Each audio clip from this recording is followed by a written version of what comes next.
हरि बोल भक्तों, ओम नमो भगवते वासुदेवाय नमः। मित्रों, आप सभी का इस दिव्य श्रृंखला में हार्दिक स्वागत है। आज हम श्रवण करने जाएंगे पुरुषोत्तम मास महात्म्य का अध्याय 5वां। क्या आपने कभी सोचा है, जिसे संसार तुच्छ समझे, जिसका हर जगह अपमान हो, जिसे कोई अपनाने वाला ना हो, यदि वही भगवान की शरण में चला जाए तो क्या भगवान उसे स्वीकार करते हैं? भक्तों, पुरुषोत्तम मास महात्म्य के इस दिव्य 5वें अध्याय में आज हम जानेंगे एक अत्यंत भावुक और अद्भुत प्रसंग। जब दुखी और अपमानित अधिक मास भगवान विष्णु की शरण में पहुंचता है। उसके हृदय में केवल पीड़ा थी, आंखों में आंसू थे और मुख पर एक ही पुकार, प्रभु मेरी रक्षा कीजिए। तब भगवान नारायण केवल उसका दुख ही नहीं सुनते, बल्कि उसका हाथ पकड़कर उसे लेकर जाते हैं उस दिव्य गोलोक धाम में, जहां स्वयं श्री कृष्ण विराजमान है। आज के इस अध्याय में हम गोलोक, वैकुंठ और शिवलोक के दिव्य रहस्यों का भी वर्णन सुनेंगे और जानेंगे कि भगवान अपने शरणागत भक्त को कभी अकेला नहीं छोड़ते। तो भक्तों, श्रद्धा और प्रेम के साथ सुनिए पुरुषोत्तम मास महात्म्य अध्याय 5 की यह दिव्य कथा। श्री गणेशाय नमः। भगवान विष्णु का अधिमास को साथ लेकर गोलोक जाना।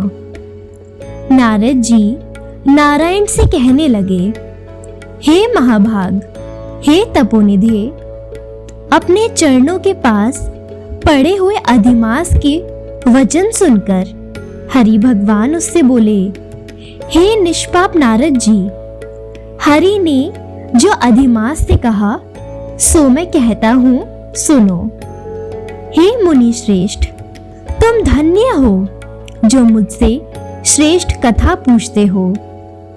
श्री कृष्ण भगवान बोले, हे अर्जुन, मैं तुमसे बैकुंठ का वृतांत कहता हूँ, सो सुनो। श्री विष्णु के नेत्रों के संकेत से गरुड़ जी मूर्छित हुए मलमास की पंखों से हवा करने लगे। तब होश आने पर मलमास बोला, हे नाथ, मुझे यह सब अच्छा नहीं लगता। हे जगतधार, हे जगतपते, हे विष्णु, मुझ शरण में आए हुए की रक्षा करो, रक्षा करो। मुझ शरणागत को क्यों त्यागते हो? ऐसा कहकर कांपता हुआ बार बार विलाप करने लगा। तब मलमास से बैकुंठवासी ऋषिकेश भगवान ने कहा, हे वत्स, तेरा दुख निवारण होने का कोई उपाय नहीं दिखता। तू सोच मत कर, उठ उठ, तेरा कल्याण होगा। ऐसा कह मन में पल भर में उपाय निकालकर फिर बोले। श्री विष्णु भगवान बोले, हे वत्स, आओ मेरे साथ गोलोक धाम चलो, जो योगियों को भी दुर्लभ है, जहां भगवान श्री कृष्ण रहते हैं। वहां गोपीगणों के मध्य में बैठे हुए दो भुजा वाले मुरलीधर, नवीन मेघ के समान श्याम शरीर, कमल जैसे विशाल नेत्र, ऐसे ईश्वरीय पुरुषोत्तम भगवान श्री कृष्ण चंद्र विराजमान है। शरद ऋतु के पूर्ण चंद्रमा के समान जिनके मुख की शोभा है, करोड़ों कामदेवों की भांति सलोने, चितकोर, लीला के धाम, पीतांबरधारी, तुलसी, कुंद, मंदार और पारिजात के पुष्पों की माला पहने, श्रेष्ठ रत्नों के आभूषण पहने, प्रेम के अलंकार रूप भक्तों पर दया करने वाले, कस्तूरी और केसर युक्त चंदन से लेपित शरीर, वक्ष स्थल पर श्री वत्स चिन्ह और कौस्तुभ मणि एवं भृगु की लाज से शोभित हृदय, सिर पर श्रेष्ठ रत्नों से जटित मुकुट तथा कानों में कुंडल पहने पार्षदों से घिरे हुए रत्नों से जटित सिंहासन पर बैठे हुए वे ही परम ब्रह्म पुराण पुरुषोत्तम है। स्वेच्छा में ब्रह्मांड के बीज, सर्वाधार, परात्पर, निष्काम, निर्विकार, अत्यंत परिपूर्ण, प्रभु, प्रकृति से परे, ईशान, निर्गुण, नित्य विग्रह, श्री कृष्ण गोलोक में तेरा दुख दूर कर देंगे, चलो वहीं चले। श्री नारायण बोले। इतना कह हरि भगवान मलमास का हाथ पकड़ गोलोक को ले गए। हे नारद मुनि, वहां पहले अज्ञान रूपी अंधेरे का नाश करने वाले ज्ञान रूपी मार्ग को दिखाने वाले, प्रलय काल में ज्योति स्वरूप करोड़ों सूर्य के समान प्रभा वाले, नित्य असंख्य विश्व के कारण विभु परमात्मा की इच्छा में लाल रंग की ज्योति दिखाई दी। हे मुने, उस ज्योति के भीतर ही सुंदर 3 लोक थे। उसके ऊपर सनातन ब्रह्मलोक की भांति गोलोक है। वह 3 करोड़ योजन में फैला हुआ है। मंडलाकार तेज पूज्य स्वरूप श्रेष्ठ रत्नों वाली भूमि से युक्त है, जो बड़े बड़े योगियों को स्वप्न में भी अदृश्य है। वही वैष्णवों को दृश्य और प्राप्त है। उसे योगेश्वर श्री कृष्ण ने योग द्वारा धारण कर रखा है।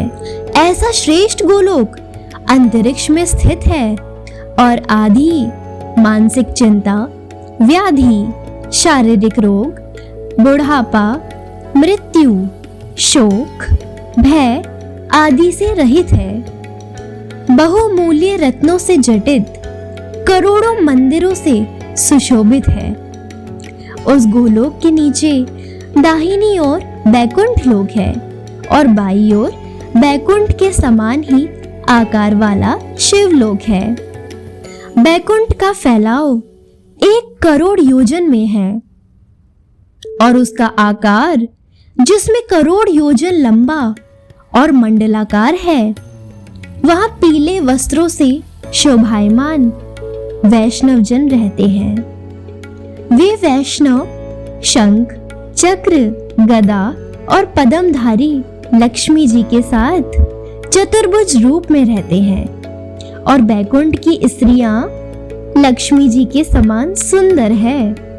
उनके चलने से पायजेब और करधनी की झनकार बड़ी प्यारी होती है।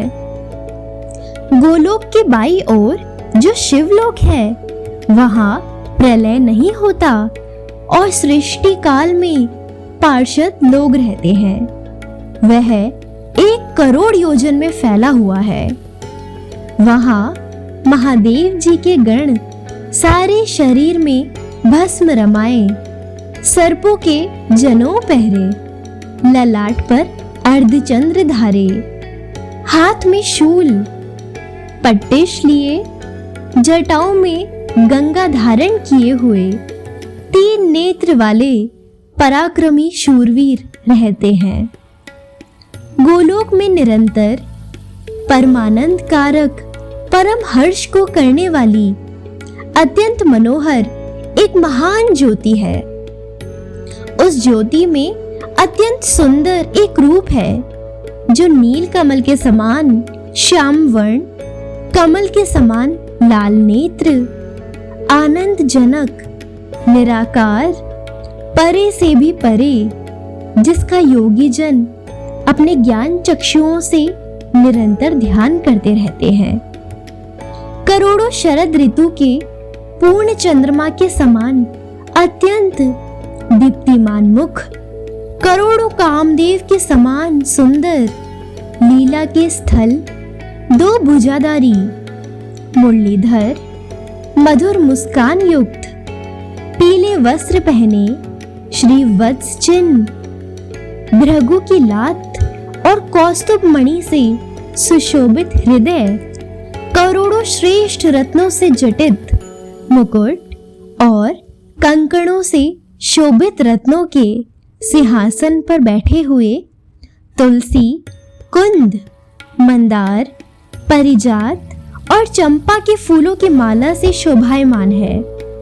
वे ही परम ब्रह्म श्री कृष्ण जी है, जो स्वेच्छा में सबके कारण रूप, सर्वाधार, बाल्यावस्था वाले, गोपाल रूपधारी, करोड़ों पूर्ण चंद्रमा के समान शोभायमान, भक्त जनों पर अनुग्रह करने वाले, इच्छा रहित, निर्विकार, अत्यंत परिपूर्ण प्रभु, रास मंडल के मध्य में बैठे हुए शांत रासेश्वर हरि, मंगल रूप, पूजने योग्य, मंगलों में मंगल, परमानंद घन, सत्य स्वरूप, अक्षर, अव्यय, सब सिद्धियों के ईश्वर, सब सिद्धि स्वरूप और सिद्धि के देने वाले, प्रकृति से परे, ईशान निर्गुण,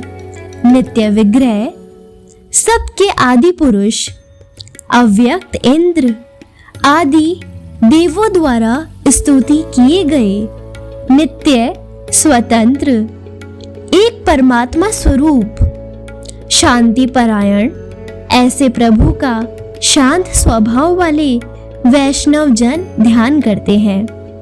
केवल उत्कृष्ट रूप एक भगवान ने ही धारण किया है। यह कहकर विष्णु भगवान अधिमास को रजोगुण से घिरा हुआ जानकर गोलोक को ले गए। सूत जी बोले, सत्कर्म ग्रहण करने वाली वाणी कहकर जब नारायण चुप हो गए, तब नारद जी पुरुषोत्तम मास महा उत्सव संबंधी नई नई कथा सुनने की अभिलाषा से नारायण से बोले। इति 5वां अध्याय समाप्तम। दोस्तों, इसी के साथ पुरुषोत्तम मास महात्म्य का अध्याय 5 यही विराम होता है।